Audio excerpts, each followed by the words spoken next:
Girespeto man ang ipahamtang kaniyang suspension apan nakakwestiyon si Mandawi City Mayor Jonas Cortez sa pamaagi sa pagpatuman ini samtang hapsay nga transition sa bagong administrasyon ang ipasalig niya. Ang report ni Nico Serino.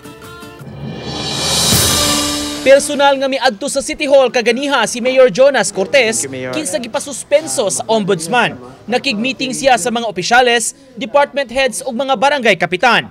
Matod ni Cortez, buot nilang masiguro ang hapsay nga transition ngadto kang Vice Mayor ug karon Acting Mayor Glenn Bersede. Padayon ang serbisyo, in fact ato yung gitarong gihanay ang transition team, no? In fact, sukat kahapon, ang tod karon ato yung giabagan si Vice. Sa suspension order balik usa ka tuig nga gipakanaog sa ombudsman kaniya, matod ni Cortez mi-comply sila niini.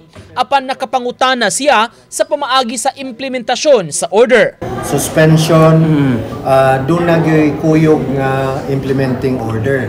Pero kani is so unique nga sa ako naglibog sa murag sa silang national ug ang region wa magkakuan no nga atong gi-comply but again with a question mao na nga ilan na nang burden na niya. Matod ni Cortez, karong panahona mas mahatagan sab siya og kahigayunan nga makapaduol sa kabarangayan ug mga konstituwente.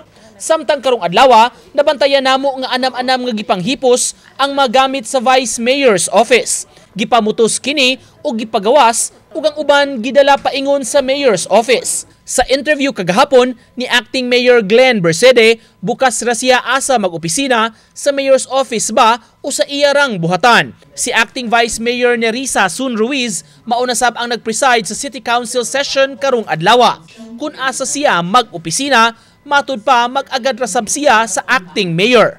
Paabot lang tawag yung offer na to kay lisod masag kay ako'y mahagyo. Pero I think nakita man na to nga kuan. I believe mo balance sa siya sa Mayor's office kay naamadaha ang executive administrator, executive secretary, to naman dito. Nico Sereno,